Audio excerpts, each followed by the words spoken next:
In today's video, we'll be taking a look at the Firestorm Zeda 80 from BicycleEngines.com as we begin our port work series. This series will be taking the collective knowledge from multiple builders along with my own personal experience to show you how to get the most out of these little bicycle engines for any given situation. Be sure to keep an eye out as we add new videos to this series playlist. Also check the pinned comments for additional information and any corrections that may need to be made.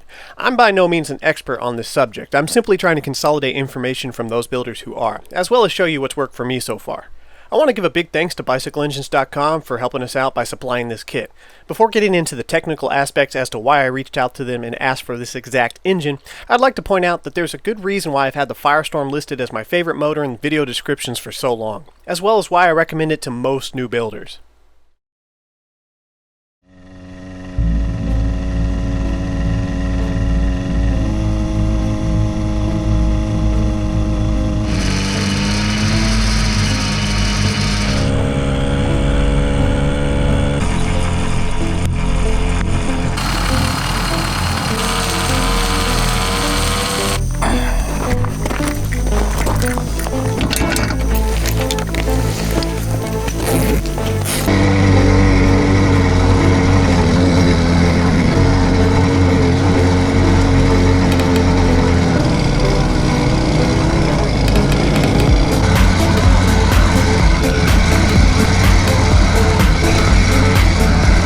We're not going to be able to come back this way.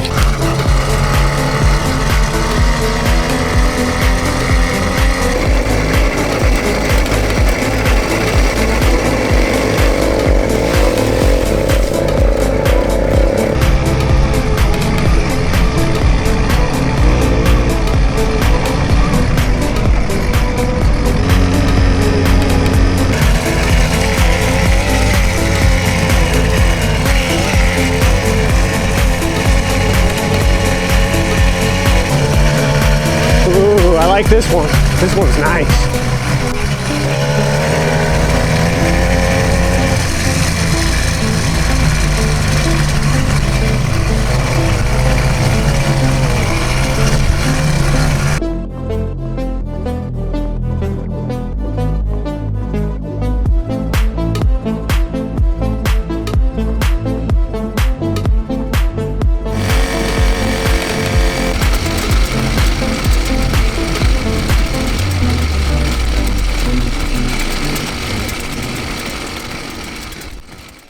My original Zeda 80 has stood up to years of abuse, and in my opinion, is a solid built motor with good performance, relatively speaking. After all, it's still a China kit, so we don't expect miracles.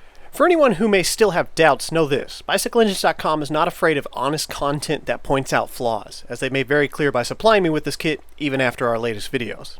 Other reasons for choosing the Zeda 80 are standardized parts and availability used in this kit. This means that the modifications during this series translate well into most builds. And personally, after having used this engine in its stock configuration for so long, I'm dying to see what kind of performance we can unlock. Don't get me wrong, that doesn't mean you have to have this exact motor to follow along in the series and get valuable information. As long as you have a 40mm stroke and a 47mm piston, your results should be similar to what we get throughout the series. However, we will still be experimenting with some other motors. We have a 52mm piston that we got in an earlier kit, which was a major disaster, and we're going to try and fix that one up too. So let's dig into the kit and see what we're working with. After I purchased my last Firestorm years ago, I'm curious to see what kind of updates we have on this one. Now, it comes with the G4 cylinder, which is a big bonus, but we've been over that time and time again. The hardware in the kit's pretty generic, and they're suffering from the same failed trigger lock clutch levers as pretty much every kit I've been getting over the past 2 years where there's no stopper. Same generic 4-bolt chain tensioner, which is a decent design, but slant still moves towards the engine and not the sprocket. Let's get to the kit. Hey, they give us free face masks. That's a nice little bonus. These are great when you're doing Dremel work or just anything where you don't want to breathe in metal dust, or if you need to go out in public for some reason. Now, these have the new Jrl Carburetors, the Bafang models, and I do like these carburetors. They're a great plug-and-play option with good performance in my opinion. However, they use a totally different jet. They use 212 Predator jets as far as I can tell, which means getting fine-tuned jets for these carburetors is a bit tricky, and you're probably going to end up using solder and drills to get exactly what you're looking for. Let's crack this motor open and see if there's any issues we need to address. The clutch cam had no grease on it, so we'll address that. The bucking bar and bucking bar bearing did have grease. The bevel gears had no grease. I find that a lot of these motors either have no grease or very little grease on the bevel gears. I'm not sure about this, but we'll add some for sure. The clutch pads I can see under the plate are the upgraded version, which is good to see on modern motors, but unfortunately our magneto is off. It's got a wide gap at the top and bottom, which is definitely going to hurt performance. We are going to be upgrading this, however, throughout the series, so no big deal there. For the head, as far as stock heads go, this one's really clean and has a nice squish band. Our head gasket matches the bore of the cylinder pretty close, but it's not perfect. We'll be addressing this through the series. This is about average for every motor. We have 2 base gaskets on our motor, which can lend itself to more top speed, but it does hurt low in performance. Just depends on what you're going for. It is nice to have 2 because you can always remove one.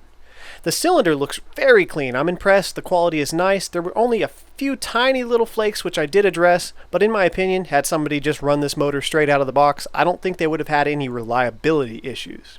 We have G-clips for the wrist pin clips, which is good to see. I hate the double-ended clips, the rabbit ear style ones. They just break too easy. Let's get on to measuring our stock port timings.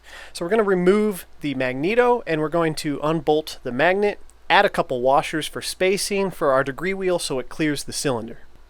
After reinstalling the cylinder, we tighten it down with a positive stop. For me, I'm just using 2 blocks of aluminum with the little lip on them. You can use a flat bar across the top of 2 of the studs, or if you have really wide washers, those can work too. What you need is just a reliable and consistent way for the piston to stop close to top dead center. This will help you set up your degree wheel and is crucial in getting accurate measurements every time. When you rotate the piston, it'll hit these and stop. Next, we need a reliable point of reference. I'm using some aluminum wire that's stiff enough to hold its position as you manipulate the motor, but it's malleable enough so you can bend it and make slight adjustments. This cannot move when you're manipulating the motor at all. It needs to be a reliable point of reference. Setting up a degree wheel is incredibly simple, but it's a bit tricky to explain. I'm essentially trying to make sure that the degree wheel reads the exact same measurement when I rotate the engine on both sides. It'll contact the positive stop on the piston, you'll note where it stops on the degree wheel, you'll rotate it to the opposite side, and make sure it stops on the exact same position. You can move the degree wheel itself to get close, and then you can adjust your point of reference to get perfect. The degree wheel needs to stop at the exact same position on both sides of rotation. Note, while setting up in this video example, I accidentally had the degree wheel upside down with bottom dead center reading top dead center. I fixed that before we move on to measurements. So let's see what we get. Okay, so this is how I measure the port timings. I already have it done over here. We're going to do it one more time so I can walk you guys through the process and so we can double check our work. Okay, so we're not looking for perfection. We're just looking for consistency. And right now, all we want to do is get the stock port timing numbers for this kit. So I'm not too worried about what our squish gap is or how many base gaskets we have, or even if we need to do some work to the head. We'll worry about that later on in the series once we actually start cutting into the cylinder. Then we'll need to know what our squish gap is, and we'll need to get that just right. But for now, note that this motor comes with 2 base gaskets. The amount of base gaskets you have and or the thickness will affect your port timing. So with our 2 base gaskets, our stock port numbers are as follows. We'll start with the exhaust. I'm going to use a wrench to rotate the motor. Yes, I usually do just use the degree wheel. It's not good practice because if this is a little loose and you nudge it just a little bit, it'll throw your whole readings off and you'll have to redo everything. So use a wrench. Or at the very least, take out your piston ring so you don't have so much resistance. We're going to rotate the motor until the piston just cracks the top of the exhaust port, where I can just barely see the exhaust port opening. Now, it will help you, especially if it's your first time, to get yourself a little low-powered flashlight and just shine it in there. So I can just barely see the top, and according to our first measurements, we should read 75 degrees before bottom dead center. So we look at our degree wheel, and sure enough, we're at 75 degrees before bottom dead center. This is bottom dead, that's top dead. 75. Now, I'm going to go ahead and get both measurements just in case some of you are using the degree wheels that have 180 degree increments, and that might be a little easier for you to read, but usually you don't need to do that. Okay, so 75 is the important reading here before bottom dead center, and we'll go ahead and get after top dead center. So here's top dead, This only goes up to 90, so we're going to have to add past that. 90 degrees, 100, 105. 105 after TDC, top dead center. While I'm here, I'll go ahead and mark this paper with a Z so I know it's the Zeta, and I'll also mark it stock so we know it's our stock port numbers. I've also marked the top of the cylinder, which is a good idea if you plan on doing a lot of these. Now before we move on, we'll take our first measurement as an opportunity to make sure that we have properly set up our degree wheel for top dead center and that our point of reference is solid and it's not moving on us. This needs to be malleable so you can adjust it if needed, but it needs to always return to its position if you bump it or you nudge it or whatever, so it doesn't throw your readings off. So to make sure that our point of reference is solid and our top dead center was correct, we will go ahead and rotate the motor all the way back around to the other side of the degree wheel where the exhaust just closes. We can just barely see the top once again. Just like the first reading, you just barely want to see the top of the exhaust port on the other side of the degree wheel, and sure enough, 75. That's how we know we have properly set top dead center and our point of reference is solid. If you were to read something like 74 on one side and 76 on the other, well, that means you need to adjust this needle until you get 75, 75. Now for you, the number's probably going to be different. It's probably not going to be 75, but it's going to be somewhere close to that. Now to get our exhaust duration, we're just going to multiply 75 times 2. So exhaust duration, mark this one up here as open. 75 times 2, that's 150. And yep, that's what we got the first time. All right, go ahead and mark that off. We'll leave a little space here for blowdown, which we'll get to later, and move on to transfers. So now we need to find out where our transfer port opens. Exact same way we did the exhaust.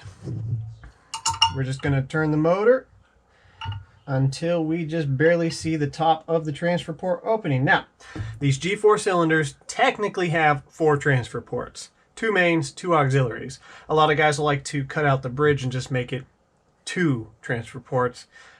Maybe we'll try that, but that's not what this is about. All I want to know right now is when I see the top of one of the transfer ports.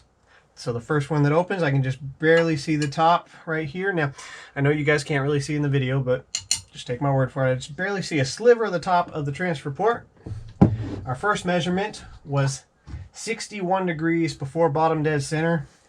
And sure enough, that's what we got right here.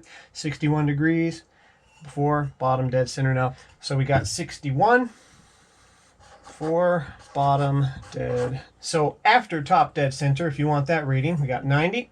100, 110, 119. Yep, that's what we got the first time. 119 after top. So we don't need to double check the degree wheel. You can if you think you might have bumped something, but we've already established that is good. So we'll go ahead and get our transfer duration. So that's 61 times 2. That's going to be 122.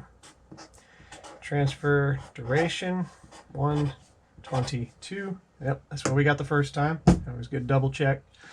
Okay, mark that off. Okay, so before we go on, we can go ahead and get our blowdown number. You just take where your exhaust opens at 75 and subtract it by where your transfer opens, 61.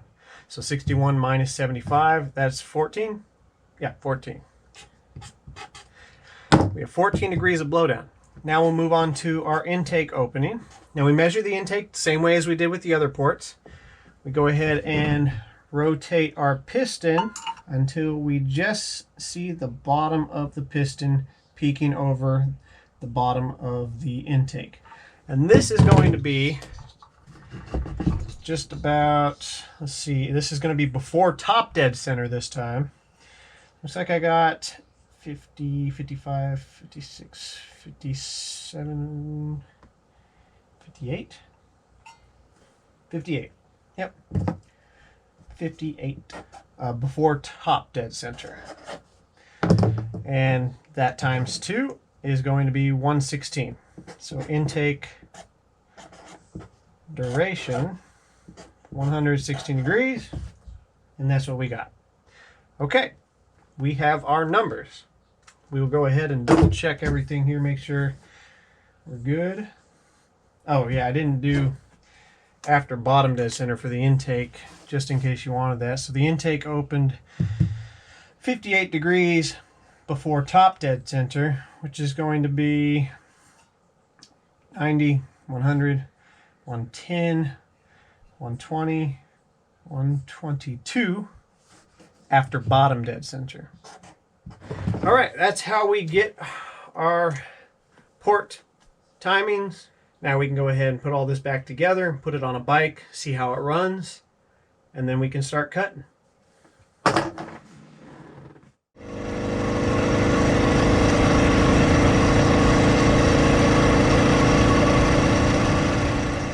Before we can go any further in the series, we need to first break in the motor, and I'll be spending the next week doing that so that when you see this next time, you can get solid stock performance numbers, and then we can move on to actually porting the motor. We'll have a roadmap in the description to what you can expect to see throughout the series. This roadmap will be subject to change, but it should give you a good idea on what to look forward to. Since the Phantom 85 is out of commission, I took the opportunity to go ahead and do the Portwork series on the F-Zero. This bike frame lends itself well to doing work on the motors due to the fact it has so much, well, room, and it's just easy to get to things.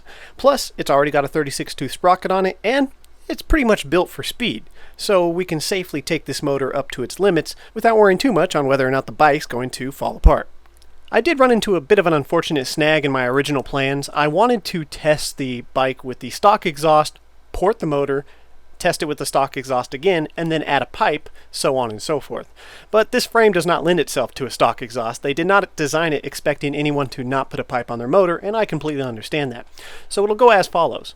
We'll get you stock performance numbers after break-in. We'll add a pipe, get you the numbers with the pipe on the stock port timing. Then we'll port the motor and see what kind of difference we get.